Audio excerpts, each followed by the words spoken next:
Bonjour à tous, aujourd'hui dans cette vidéo je vais vous présenter le nouveau 724 Vario. On va voir les différences qu'il y a notamment avec l'ancienne génération. Allez, c'est parti.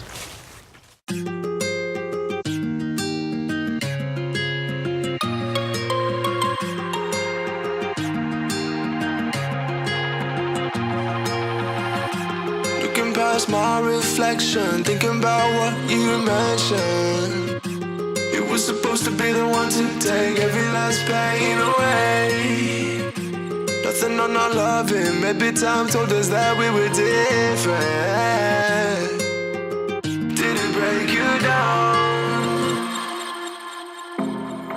Staring at the ceiling, fighting off a feeling. One more minute, 'cause I just don't wanna come down, don't wanna go back to how I used to be.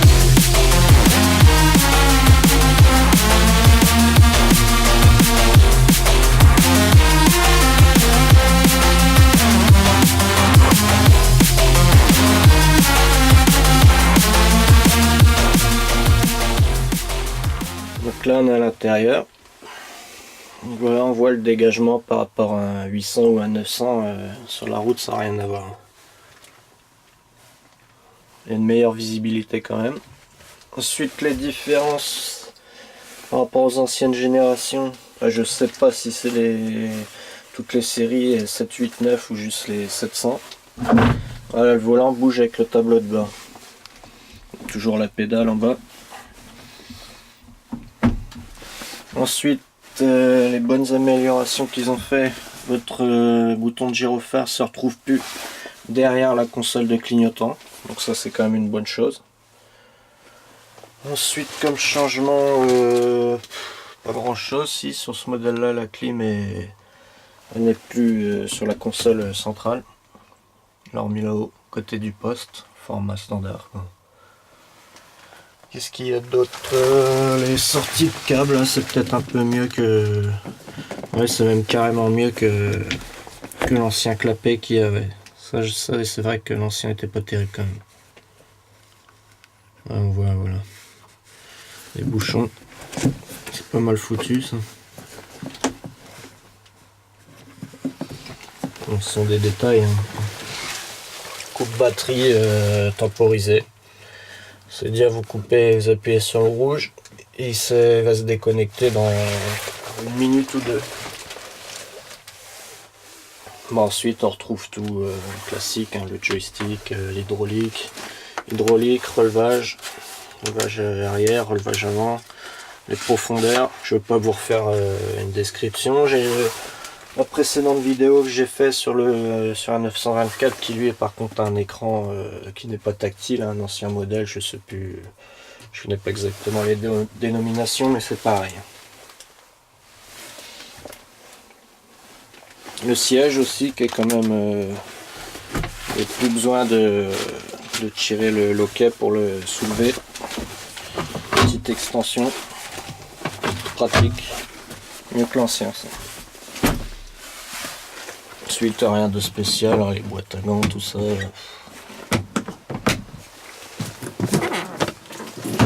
Voilà.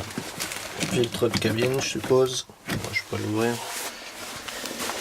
Bon, on va le démarrer, on va voir, je vais vous faire rapidement une petite prise en main, puis vous montrer l'écran. Donc démarrage. Et là vous avez le niveau d'AD-Blue, avant c'était le niveau d'hydraulique. Le niveau d'hydraulique se retrouve au milieu. Voilà. Bon, c'est plus logique d'avoir le niveau d'AD-Blue que le niveau d'hydraulique. Hein. Le niveau d'hydraulique s'il baisse c'est qu'il y a un problème. Donc, hop, je débraye, démarrage, j'enlève le frein à main, hop, le tracteur là, bon là je suis sur le plat mais sinon il est en roue libre. Donc si vous êtes chargé en pente ou un outil ou quoi, avant d'enlever le frein à main, vous désactivez le neutre. Hop, voilà. Là on le voit, active là, c'est-à-dire là je peux enlever le frein à main, le tracteur ne bougera pas, même si je suis en pente avec une benne ou quoi. Et ensuite pour avancer, vous avez le petite sécurité ici. Donc j'appuie sur la sécurité, je fais une impulsion, hop, le tracteur avance.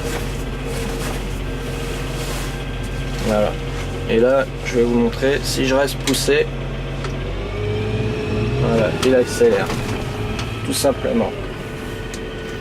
Donc voilà, je vous remonte. Hop. Et là, si je veux faire une marche arrière, soit j'ai l'inverseur ici. Voilà, tout simplement. Mais moi, je me sers pas spécialement de l'inverseur. Je préfère utiliser cette commande-là. Hop, un coup à gauche en appuyant sur la sécurité toujours. Et voilà. Je vais vous montrer les C1, C2. Je vais pas les laisser à 20 parce que on va s'envoler sinon. Voilà, là je suis à 3 km/h, on est d'accord. Bon, je vais reculer.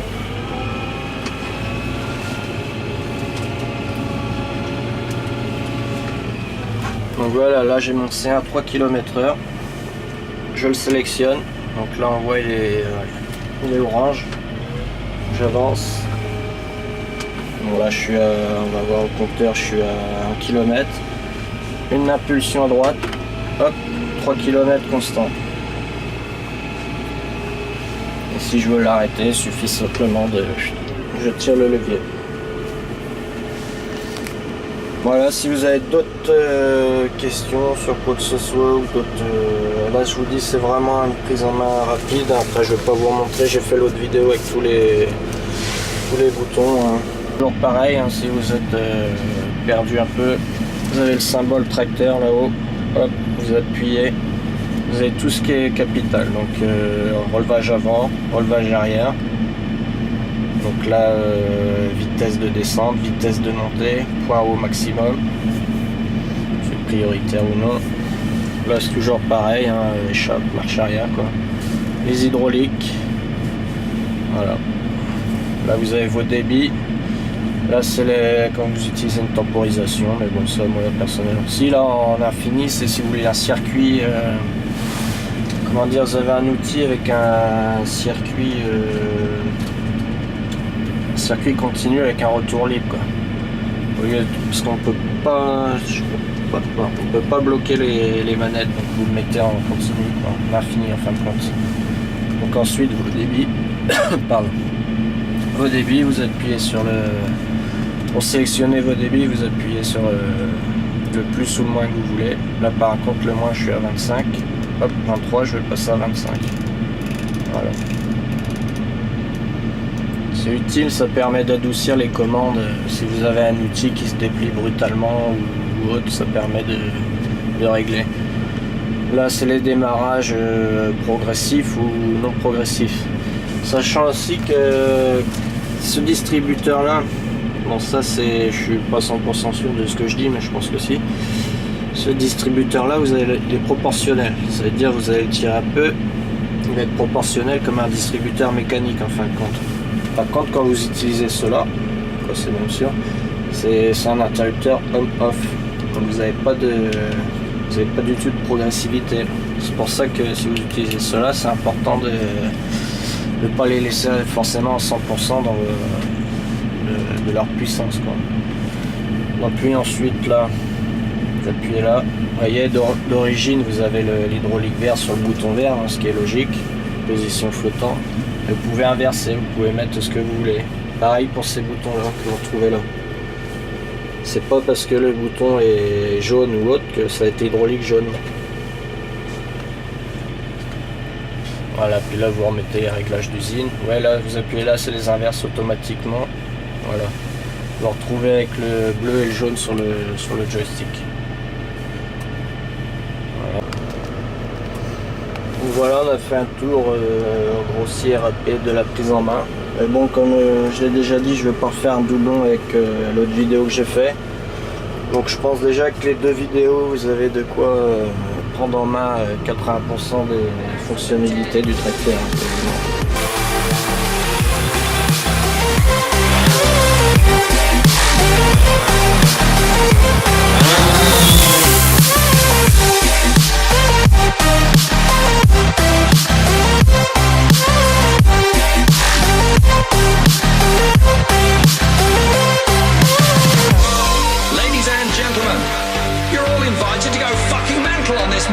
fucking drop. The countdown has just begun. Are you ready?